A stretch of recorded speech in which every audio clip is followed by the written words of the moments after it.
കഴിഞ്ഞ കുറച്ച് നാളായിട്ട് നമ്മുടെ ഇന്ത്യൻ സ്റ്റോക്ക് മാർക്കറ്റ് താഴേക്ക് വീഴുകയാണ്. അതിനേക്കാളും അടിപൊളിയായിട്ട് താഴേക്ക് വീഴുന്നത് ഇന്ത്യൻ IT സെക്ടറാണ്. ഇതുകൊണ്ട് തന്നെ നമ്മളിൽ പലരുടെയും പോർട്ട്ഫോളിയോ റെഡ് ആയിട്ടുണ്ടായിരിക്കും. കൃത്യമായിട്ട് പറഞ്ഞു കഴിഞ്ഞാൽ നിഫ്റ്റി 15%, ബാങ്ക് നിഫ്റ്റി 20% വീണപ്പം നമ്മുടെ നിഫ്റ്റി IT ഉണ്ടല്ലോ 30% താഴേക്ക് വീണത്. അപ്പോൾ ഈ താഴേക്ക് വീണ് തകർന്ന് കിടക്കുന്ന ഈ IT സ്റ്റോക്സിൽ ഇപ്പോൾ ഇൻവെസ്റ്റ് ചെയ്യുന്നത് ബുദ്ധിയാണോ? അതേപോലെ തന്നെ ഈ IT സ്റ്റോക്കുകൾ മുന്നിലേക്ക് കയറാൻ സാധ്യതയുണ്ടോ? അതോ ഇനിയും താഴേക്ക് വീഴുമോ, അതിനായി കാത്തിരിക്കണമോ എന്നീ ചോദ്യങ്ങൾക്കുള്ള ഉത്തരമാണ് ഇന്നത്തെ വീഡിയോയിലൂടെ ഞങ്ങൾ നിങ്ങളോട് പറയാൻ പോകുന്നത്. This is market feed. ഞാൻ അമലക്ഷി. Let's get started.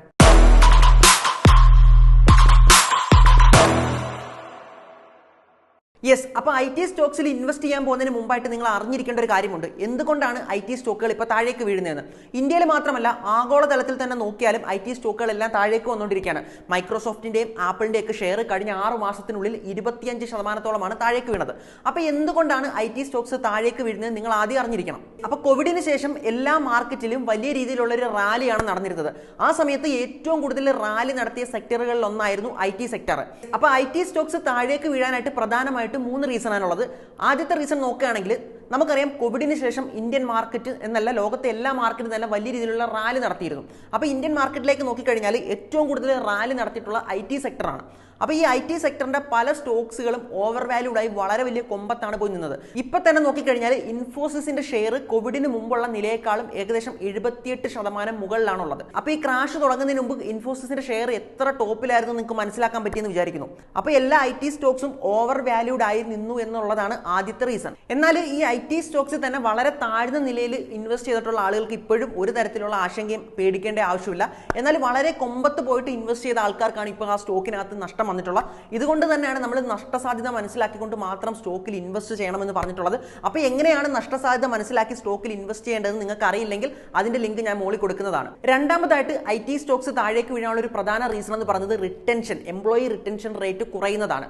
ഇതെന്താണ് സംഭവം എന്ന് വെച്ചാൽ, നമുക്കറിയാം IT സെക്ടർ എന്ന് പറഞ്ഞാൽ കുറേ തലപൊക്കിച്ച് കോഡിംഗ് ഒക്കെ ചെയ്ത് കമ്പ്യൂട്ടറിന് മുമ്പിൽ ഇരുന്ന് നടുവും വെട്ടി ചെയ്യേണ്ട ഒരു ജോലിയാണ് അല്ലേ. അതുപോലെ തന്നെ അതിൻ്റെ കൂടെ വർക്ക് പ്രഷറും കൂടെ വരുമ്പോഴത്തേക്കും കുറേ നാൾ ജോലി ചെയ്ത് കഴിയുമ്പോൾ എത്ര നല്ല എഞ്ചിനീയർ ആണെങ്കിലും പുള്ളിക്ക് ആ ജോലിയോട് ഒരു മടുപ്പ് വരും. അപ്പം IT സെക്ടറിലെ പല ജീവനക്കാർക്കും ഇത്തരത്തിൽ ജോലിയോട് മടുപ്പ് വന്നു കഴിയുമ്പോൾ അവരെന്താ ചെയ്യുക? അവർ ജോലി റിസൈൻ ചെയ്തിട്ട് ഒന്നുകിൽ മറ്റൊരു ജോലിയിലേക്കോ അല്ലെങ്കിൽ മറ്റേ കമ്പനിയിലേക്കോ പോകാനുള്ള ഒരു സാധ്യതയുണ്ട്. അപ്പം ഇത്തരത്തിലൊരു പ്രശ്നം ഉണ്ടാകുന്ന സമയത്ത് കമ്പനി എന്താ ചെയ്യുക? ജീവനക്കാർക്ക് കൂടുതൽ സാലറി കൊടുത്ത് അവരെ അവിടെ നിർത്താൻ നോക്കും. അപ്പോൾ ഈ ഒരു സാഹചര്യത്തിൽ കമ്പനിയുടെ എംപ്ലോയി എക്സ്പെൻസ് കൂടുകയും അത് കമ്പനിയുടെ ലാഭത്തെയും മാർജിനെയൊക്കെ ബാധിക്കുകയും അത് സ്റ്റോക്ക് ഇടിയാൻ കാരണമാകുകയും ചെയ്യുന്നു. അപ്പോൾ മൂന്നാമത്തെ ഒരു റീസൺ എന്ന് പറഞ്ഞു കഴിഞ്ഞാൽ പണപ്പെരുപ്പം ഇല്ലേ. ഇൻഫ്ലേഷൻ കൂടുന്നത് കൊണ്ട് പല സാധനങ്ങളുടെയും വില കൂടുന്നു. ഇതുകൊണ്ട് തന്നെ RBI പലിശ നിരക്ക് ഉയർത്തിയ ഈ ഒരു സാഹചര്യമുണ്ട്. അപ്പോൾ ഇതുകൊണ്ട് തന്നെ ജനറൽ മാർക്കറ്റ് ഇടിയുന്നു. അതും IT സെക്ടറിനെ നല്ല രീതിയിൽ ബാധിക്കുന്നുണ്ട്. അപ്പോൾ ഞാൻ ഈ പറഞ്ഞ 3 റീസൺസ് കൊണ്ട് തന്നെയാണ് ആഗോളതലത്തിൽ IT സ്റ്റോക്സ് എല്ലാം കൂടെ താഴേക്ക് വീഴുന്നത്. അപ്പോൾ എന്തുകൊണ്ടാണ് IT സ്റ്റോക്സ് താഴേക്ക് വീഴുന്നത് നിങ്ങൾക്ക് മനസ്സിലായി എന്ന് വിശ്വസിക്കുന്നു. ഇനി ഇൻവെസ്റ്റ് ചെയ്യാൻ പോകുന്നതിന് മുമ്പായിട്ട് മുൻകാലങ്ങളിൽ ഇതേപോലത്തെ സാഹചര്യം ഉണ്ടായപ്പം IT സ്റ്റോക്സും IT സെക്ടറും എങ്ങനെയാണ് റിയാക്ട് ചെയ്തതെന്ന് നമുക്ക് നോക്കാം. അപ്പോൾ ഈ IT സെക്ടറിന് മറ്റേതൊരു സെക്ടറിനും ഇല്ലാത്തൊരു പ്രത്യേകതയുണ്ട്. എന്താണെന്ന് വെച്ചാൽ, നമ്മൾ മാർക്കറ്റ് മുകളിലേക്ക് കയറാൻ നേരം മാർക്കറ്റിനേക്കാളും മുമ്പേ പോകാനുള്ളൊരു പവർ IT സെക്ടറിനുണ്ട്. അതുപോലെ തന്നെ മാർക്കറ്റ് താഴേക്ക് വീഴുമ്പോൾ ജനറൽ മാർക്കറ്റിനേക്കാളും പെട്ടെന്ന് വളരെ പവറിൽ താഴേക്ക് വീഴാനുള്ള ഒരു കഴിവ് IT സെക്ടറിനുണ്ട്. അതായത് കഴിഞ്ഞ കോവിഡിന് ശേഷമുള്ള റാലിയിൽ നിങ്ങൾ തന്നെ കണ്ടു കാണും, നിഫ്റ്റി പതുക്കെ കയറുമ്പോൾ IT സെക്ടർ പറന്ന് കയറുമായിരുന്നു ഇല്ലേ.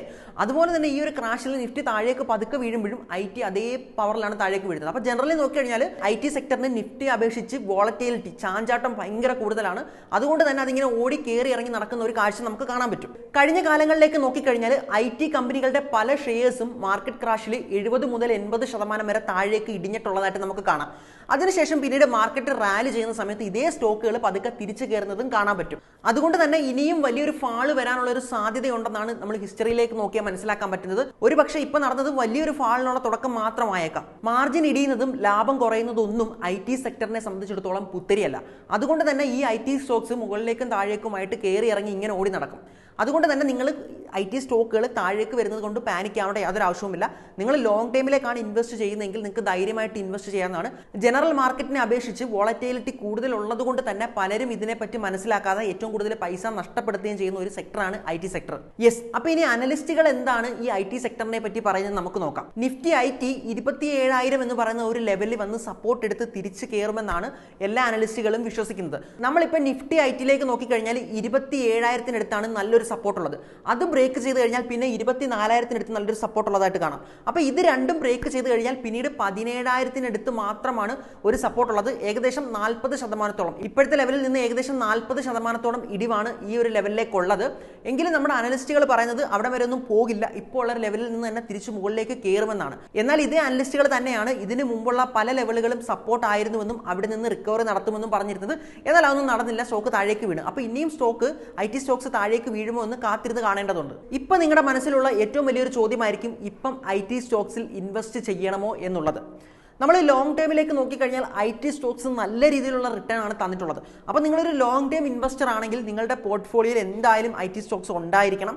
അത് നിങ്ങൾക്ക് നല്ല രീതിയിലുള്ള വെൽത്ത് ക്രിയേറ്റ് ചെയ്യും. പിന്നെ ഇപ്പം IT സ്റ്റോക്സ് വാങ്ങണമോ എന്ന് ചോദിച്ചു കഴിഞ്ഞാൽ ഇപ്പോഴത്തെ ഒരു സാഹചര്യത്തിൽ പല അനലിസ്റ്റുകളും പറയുന്നുണ്ട് സ്റ്റോക്ക് മുകളിലേക്ക് പോകുന്നു പറയുന്നുണ്ട്, എന്നാൽ താഴേക്ക് പോകാനുള്ള സാധ്യതയുണ്ടെന്നും ഹിസ്റ്ററിയും കാണിക്കുന്നുണ്ട്. അപ്പോൾ ഈ ഒരു സാഹചര്യത്തിൽ നമുക്ക് തന്നെ വ്യക്തമായ ഒരു ധാരണ ഇല്ലാത്തത് കൊണ്ട് നിങ്ങൾക്ക് SIP രീതിയിൽ സിസ്റ്റമാറ്റിക് ഇൻവെസ്റ്റ്മെന്റ് പ്ലാൻ, അതായത് നിങ്ങളൊരു നിശ്ചിത എമൗണ്ട് വീതം എല്ലാ മാസവും ഈ പറയുന്ന IT സ്റ്റോക്സിലേക്ക് ഇൻവെസ്റ്റ് ചെയ്തുകൊണ്ടിരുന്ന് കഴിഞ്ഞാൽ ലോങ് ടേമിലേക്ക് ഈ പറയുന്ന സ്റ്റോക്ക് താഴേക്ക് വന്നാലും നിങ്ങളുടെ ബൈ പ്രൈസ് ആവറേജ് ആയിരിക്കും. അങ്ങനെ അതുകൊണ്ട് തന്നെ ഇനി സ്റ്റോക്ക് മുകളിലേക്ക് പോയാലും നിങ്ങളുടെ ബൈ പ്രൈസ് ആവറേജ് ആവുന്നത് കൊണ്ട് തന്നെ നിങ്ങൾക്ക് ലോസ് ഉണ്ടാകാനുള്ള ഒരു സാധ്യതയില്ല. അപ്പോൾ ഈ ഒരു അൺസർട്ടനിറ്റി നിലനിൽക്കുന്ന ഈ ഒരു സാഹചര്യത്തിൽ നിങ്ങൾക്ക് ഈ ഒരു തരത്തിൽ ഇൻവെസ്റ്റ് ചെയ്തുകൊണ്ട് മുന്നിലേക്ക് പോകാവുന്നതാണ്.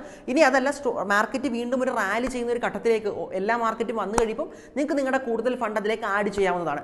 ഇപ്പം നിങ്ങളുടെ മനസ്സിലുണ്ടാകുന്ന മറ്റൊരു പ്രധാന ചോദ്യമായിരിക്കും ഏത് സ്റ്റോക്ക് വാങ്ങണമെന്ന്. അപ്പം ഇപ്പം ഈ കുറഞ്ഞു നിൽക്കുന്ന സാഹചര്യത്തിൽ ഇൻവെസ്റ്റ് ചെയ്യാൻ പറ്റിയ മികച്ച 5 സ്റ്റോക്കുകൾ ഏതൊക്കെയാണെന്ന് ഞങ്ങൾ അടുത്ത വീഡിയോ പറയുന്നതായിരിക്കും. അപ്പം ആ വീഡിയോ കാണാനായിട്ട് ചാനൽ സബ്സ്ക്രൈബ് ചെയ്യുക, ബെൽ ബട്ടൺ അടിക്കുക. Yes, this is Amalakshay signing of.